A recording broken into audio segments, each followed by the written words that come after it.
We have a weekly footprint of about 3.7 million. If you take the metros, which is the city papers, out of it, then you're left with about 1.4, 1.5 million, which is a weekly print order, and that represents places like Ermelo, Standerton, Uppington, Limpopo, obviously Nelspruit, Zululand. These are entrenched local community newspapers. It's actually a very, very mighty, powerful tool and business communicator. What really makes local newspapers unique is the fact that we have news that other publications don't cover.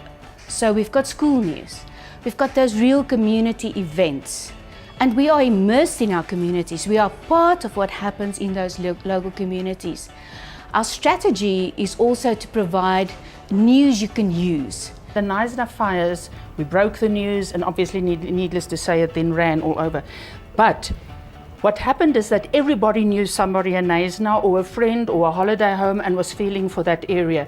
And we then used our various community offices, from Polokwane to Tsenin, Rustenburg, Uppington, Joburg, everywhere. And we asked people to bring donations. These are some of the donations from Bedford and Edenvale News community. We have clothes, water, dog food, cat food, human food, baby food.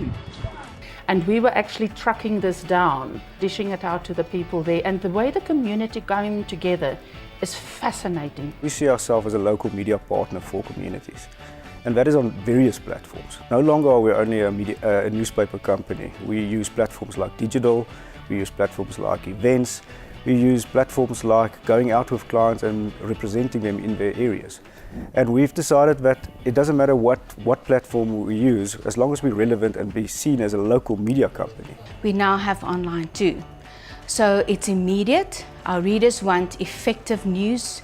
So I say that our content should be trusted content, but we should be the first port of call for any readers. When something happens, I want them to go to the local site and get the breaking news. In print, we give them an update. We're also moving from clicks to clocks. Okay, that means we're very proud that in the Caxton Group, we are now the third largest publisher online in South Africa. But now we want our readers to stay. So the type of news and the way that we present it is we do a lot of hyperlinking of other stories, but we also provide video and galleries to the stories. So we find that our readers are now really going back to our sites to get that experience. We've made sure that we've got good journalists who deliver quality stories. We become not only a watchdog, but a mouthpiece for people in their area where they live, which means that we can deliver to advertisers an audience that is inspired about what's available locally and what's going on locally, and then can choose advertisers that in the market where they are. Over 30 years we advertising with Caxton. We must say that they were actually very supportive and very helpful in giving us advice which we literally were strange to. And that's how we grew and became like a marriage. And we just feel that it's done so much good for our business that I don't think we'll ever separate from Caxton newspapers, and we're really grateful. Local media will become even more relevant. We're living in an age where there is so much news and information going everywhere that people are becoming more and more fussy about the relevance of what they're spending their time on. And hyperlocal is what will do it for them.